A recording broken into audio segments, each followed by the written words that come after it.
Coach, seventh straight trip for the program to regionals, but you're first as head coach. Does anything change there? No, I think we're just grateful to be able to get back in the dance. And you're in the postseason, you got a chance. And wasn't the smoothest sailing early in SEC play, but really proud about how our guys they stayed in it and a really good finish to SEC play. So again, this time of year anything can happen. So we're excited for the next challenge.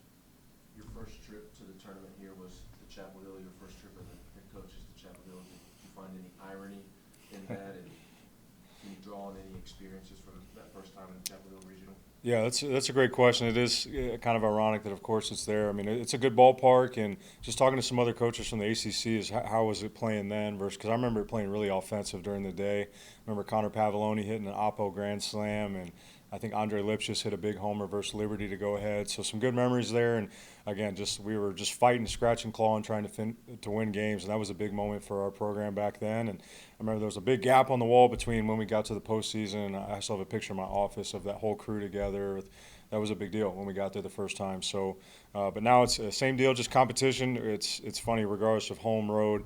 It seems like every year we play an ACC school at some point, whether at home or on the road in the NCAA tournament. So, just excited for the challenge, our guys to get out there and compete. What do the experiences from that regional mean or do for the program over the next couple of years? Well, I think a lot of it was just like belief. I think that was the one thing we talked about, just mindset and conviction, and the way we went about our business needed to change when we got here. And that was a tangible thing is, hey, we're in the dance. And I remember it was a big deal talking with Frank back then.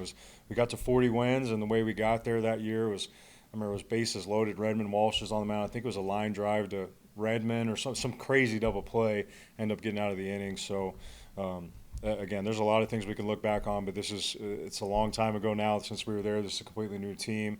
It's a great challenge with the clubs that we're going to be playing against. But I think one thing I sent the guys last night was just kind of a regional cheat sheet of things we wish we knew with our coaching staff when we played or coached them, just to try to get them out to a good footing, because for some of these guys it'll be their first time in a regional. Have you decided which way you're going with Tegan and Blanco going into this? Yeah, we're going to go with Evan Blanco game one. And everybody will be available for every game, but Blanco will lead us out of the gate. Why is Evan the choice, and why did you kind of choose to go maybe against the order from the regular season? Yeah, I think really just, I mean, there's a lot of things that went into it. It's something we deliberated, but I think you go back to when we recruited Evan Blanco and the recruiting process, a big thing was the maturity and the strike throwing, but also, too, he's pitched in the College World Series, he's pitched in the postseason. That's not a discredit to anybody else on our staff, but, you know, again, everybody will be available. You got to win the game that you're at, but Blanco is in a good spot, and I know he wasn't happy with how his last outing went, so he's put in the work. He's been a madman around the building getting ready for this next start. Including Tennessee, all the teams in the regional can hit the baseball. Is there an urgency to bring those bats, kind of try to take some pressure off the pitching?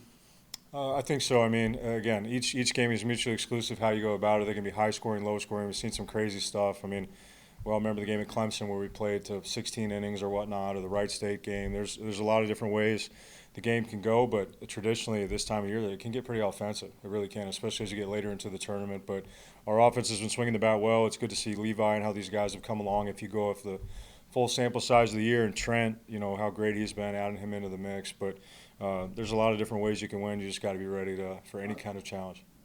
How's ECU playing this time of year? Yeah, they're playing great. I mean, they just won their tournament, beat a really good UTSA team. You know, growing up in Texas, that was always a really scrappy, really talented group, and I know those are two great programs. And again, more than capable. There's a former SEC coach on staff, and I remember just all the years running around on the road, seeing Cliff and the recruiting guy out working their tails off. And I believe they've been to the postseason 8 years in a row. So it's a team that's littered with experience and not afraid of any challenges. So really, the whole group, it's a dangerous pod. It is. How's Reese feeling, and any restrictions for him this weekend? No, Reese will be full go. So that's definitely very excited about that. He's really grinded through. I think a huge credit to Dr. Clank and Woody and the people down at UAB for how they handled that situation. Even our admin just getting him to and from, and the people in town, because a pretty scary moment. But I'm excited to see Reese rocking and rolling. We'll see if he rolls with the Batman mask or not out there. That's the one thing left to see. But I'm just pretty damn excited to see him back out there again. Sounds like ECU's going to go with Ryan Towers against you guys. What do you know about him, and what does he create for the challenge? Sure, just a high-handed lefty, kind of a different look. He can do some different things, can cut it, slide it, throw some change-ups.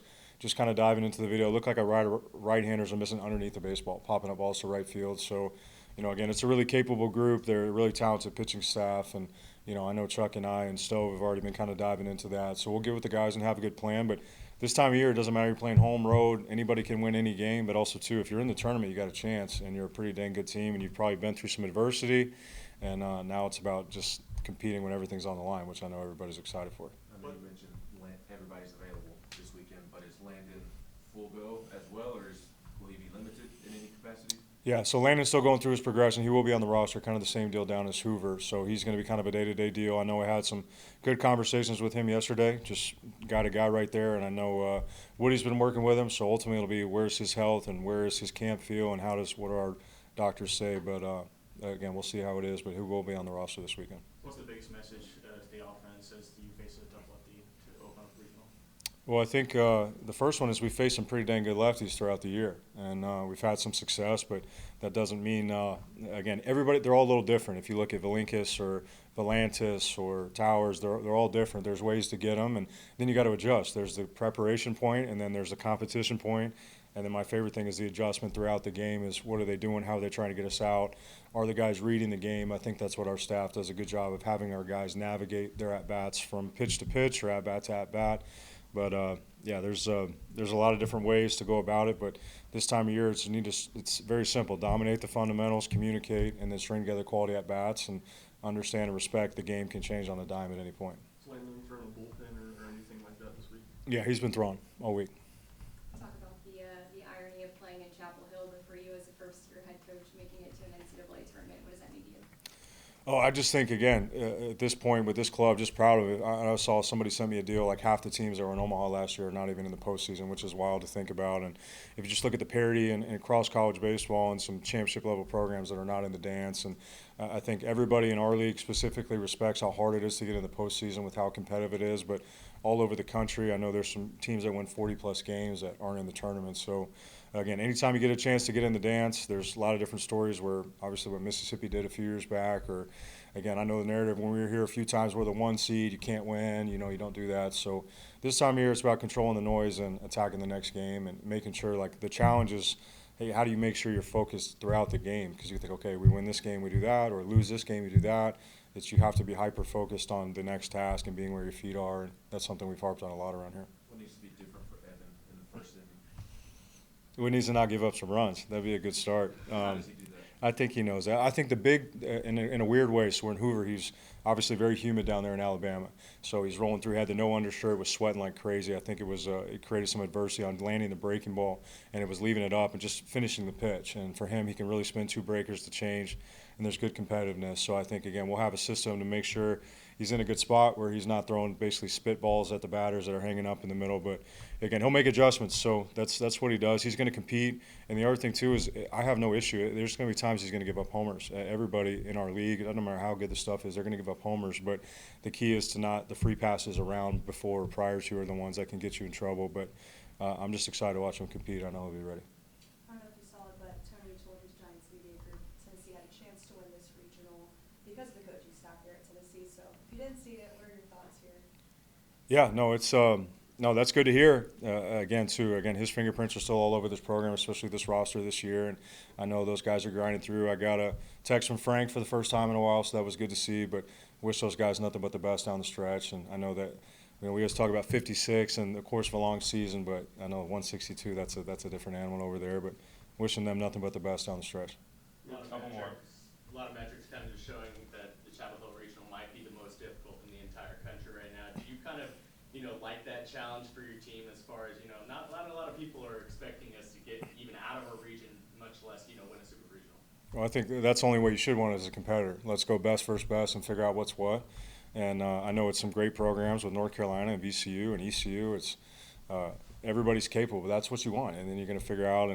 But the game is not played on paper. The game is played between the lines and is won by players. And I'm excited because this time of the year we've always said, hey, we're handing you the keys to the car. We'll let you guys drive it. So I'm excited to see how our guys compete. Do you anticipate Appy and Arvidsson being available to throw multiple times this weekend? Yes. Anything else? All right, thanks. Well, Levi and I are here in a few minutes. Thanks, Coach. Thanks, guys.